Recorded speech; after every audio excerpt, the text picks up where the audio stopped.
Good evening, everyone. My name is Laurence Difelice. Welcome to my daily update on financial markets and investments. Today I'm going to talk about the Global Climate Summit that Joe Biden has organized. After that, I'm going to talk with you a little bit about investment opportunities. And finally, I'm going to talk a little bit about what's happening in the tech scene in China. Number one, what is happening at the Global Climate Summit in the US? It's actually a digital summit where 40 leaders from 40 different countries have been invited. It's the first time that the president of Russia, China, and US, free world major powers are coming together. So it will be very interesting to observe the dynamics between all the leaders, but particularly the three that I've just mentioned. Biden was very clear that one of the key priorities in his agenda during his administration would be and is climate change. He has organized this climate summit where he has gathered 40 different leaders from 40 different countries, where he's trying to address the importance of all these leaders coming together to address climate change. There's one thing that I cannot withhold from saying. There's a big amount of suffering going on globally around the corona pandemic.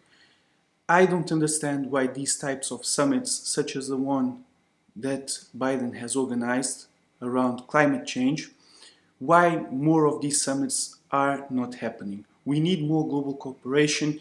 We need more powerful countries together joining forces to address this terrible problem. It's reflected in the financial markets, it's reflected in our lives. There's still a huge amount of uncertainty. It's a big threat for us, for younger people, for older people, for our family members, for our friends.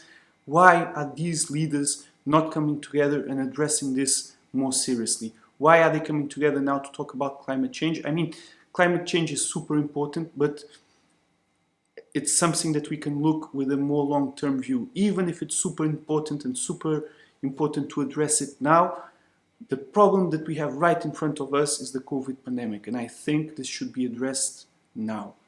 Let's talk a little bit about investment opportunities. In the last session, I talked a little bit about the Nasdaq 100 and how this index had performed and outperformed the S&P 500 and the Stock 600. For me, this is a particularly interesting index to look at, not only because it's completely independent to financial institutions or very independent to financial institutions.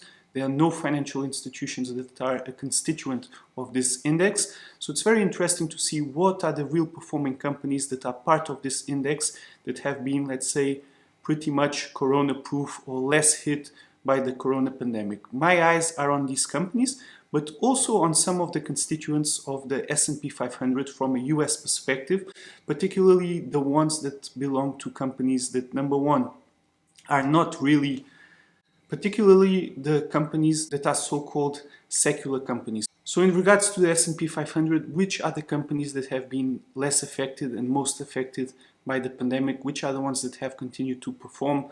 Which are the ones that haven't? And also, what are the companies beyond the S&P 500 that belong to industries that are now probably opening up, or that we can see that they are coming back to normality? So it's very interesting to look at the companies that are affected by the economy and the ones that tend to be immune to the world global economy. And of course, all companies are affected to a greater or lesser extent by the world economy. But during the pandemic, we had some companies that were really booming, that were really performing.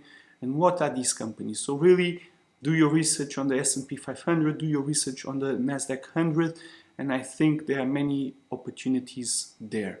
Now that we have talked about the Global Summit on climate change and investment opportunities, I would like to talk to you a little bit about what's going on in the Chinese tech scene. As you have seen, a lot of these companies, tech companies that are going public in the Chinese stock exchange, particularly the stock market, are under a lot of regulatory scrutiny.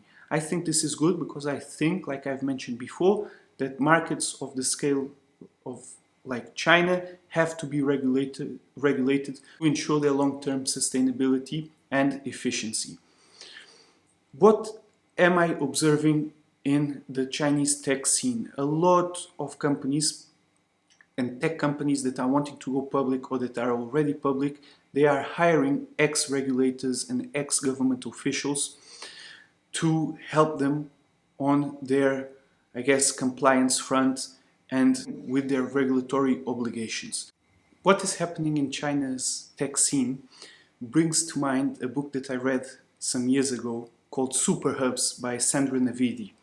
In this book, she refers to a study that concluded that the hedge funds that have hired previously employed government officials and regulators had been less fined than the hedge funds that have never hired these big ex-government officials and regulators.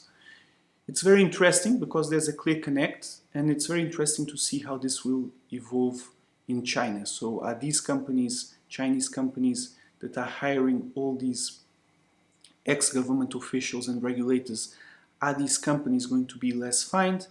Probably yes, and I guess the conclusion that we can make from here is that the human connections are so important in the real power circles. And even today, where markets are seeking transparency and I guess full compliance, the knowledge and the power connections between these people are still very, very powerful and very, very real. That's all for today. I hope this information was valuable for you. I wish you a great day. If you liked it, please drop a like, comment, share. Make sure you subscribe to the YouTube channel. And I wish you an amazing evening. Thank you.